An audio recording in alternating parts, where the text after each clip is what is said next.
Welcome back, everyone. Okay, let's dive right into this. The president usually gets all the spotlight, right? But make no mistake, Congress holds the real purse strings and the gavel.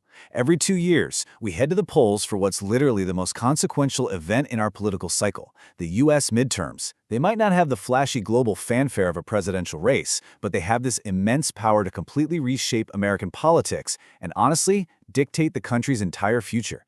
Today, we're unpacking an explainer on the midterm mandate, power and politics in the Trump era. We're breaking today's explainer into 4 quick parts. First, what exactly are midterm elections? Second, the idea of the political report card. Third, we'll look at the advantages and disadvantages of this system. And finally, midterms specifically in the Trump era. Section 1. What are midterm elections? Simply put, the halfway point of a presidency. So, midterms hit right at that crucial halfway mark of a U.S. president's 4-year term. The president's name isn't actually anywhere on the ballot, but the control of Congress, that absolutely is. And honestly, that's where the real power dynamic shifts. Whoever controls Congress basically dictates if the president's entire agenda for the next 2 years gets smoothly rubber-stamped or if it gets completely hijacked by the opposition. It's a huge deal. And this brilliantly illustrates what's at stake. 435. That's the total number of seats in the U.S. House of Representatives.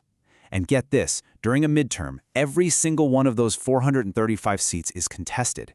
The whole shebang is up for grabs. That means the entire balance of power in that chamber can literally flip overnight, completely rewriting the rules of the game in Washington. The Senate, though, works a bit differently. Out of the 100 seats there, only about a third are contested during any given midterm cycle. The other 2/3 stay put. This is totally by design. The founders actually wanted the Senate to act as a stabilizing force, the famous cooling saucer to the volatile, fast-moving House. Because of this staggered rotation, the chamber changes a lot more gradually, which protects it from sudden, sweeping political waves. But make no mistake, flipping just a tiny handful of those contested seats is all it takes to totally alter which party wields that massive Senate majority. But it's not all about Washington. This hits way closer to home. Midterms are massive for state and local governance. You're voting for the governors who set your state taxes, the legislators funding your neighborhood schools, and local officials managing roads and public safety. These are the folks making immediate decisions that directly hit our daily lives, way before the federal government ever gets involved. Let's move to Section 2 and see how this builds into the broader picture. The political report card, grading the sitting president. Midterm elections serve as a political report card on the sitting president. I love this quote because it really hits the nail on the head. Even though the president isn't directly campaigning to keep their job, this election is effectively a massive nationwide referendum. It's the public saying exactly how they feel the administration is doing at that 2-year mark. Now, what's really interesting about this slide is how binary the reaction usually is. If voters are satisfied, they tend to reward the administration, right? They pad those majorities and strengthen the president's party in Congress. But dissatisfied voters? They treat the midterms like an emergency brake. They'll shift power straight over to the opposition party to basically halt the president's current agenda right in its tracks. And when that power does shift, the ripple effects are absolutely staggering. I mean, look at what's actually on the line here, the core of American life.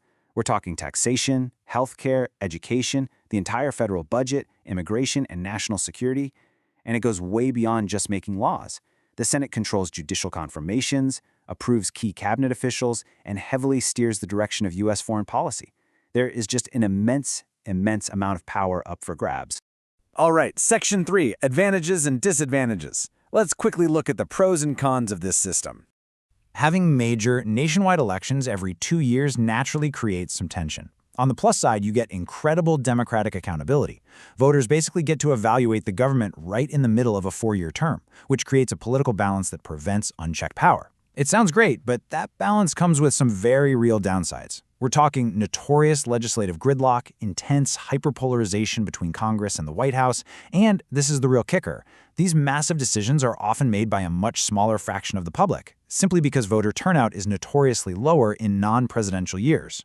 Which brings us to Section 4, midterms in the Trump era, looking ahead to the upcoming elections.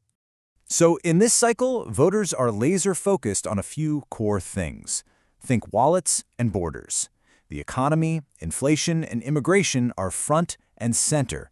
They're the biggest subjects on that political report card we talked about. But folks are also heavily weighing healthcare, foreign policy, and public safety. Exactly how the public grades the Trump administration on these specific issues is what's going to dictate the final balance of power. For the Trump administration, the stakes are pretty clear-cut. If the president's party performs well, meaning they maintain or even grow their seats, it's essentially a green light. It makes it significantly easier to aggressively advance their legislative agenda. But if the opposition gains control, it means instant gridlock. The administration would face way greater scrutiny, likely a barrage of congressional investigations, and for sure, a massive amount of difficulty passing any major laws. So the crucial point is that the final outcome is still completely unpredictable until Election Day. It basically hinges on a collision of 4 overlapping factors. 1, who actually turns out to vote. 2, the immediate state of the economy, how people's wallets are feeling in that exact moment. 3, the campaign strategies and messaging each party uses. And 4, the totally unpredictable political climate as we get closer to Election Day itself. As we gear up for Election Day, I want to leave you with this thought. How will the balance of power in Washington ultimately impact the rest of the world? Because midterms are so much more than just a domestic routine. They shape the final years of a presidency and send real shockwaves across global economics and foreign affairs. Keep that incredible scope in mind as the polls open. Thank you so much for exploring this with me today on This Explainer, and as always, keep learning.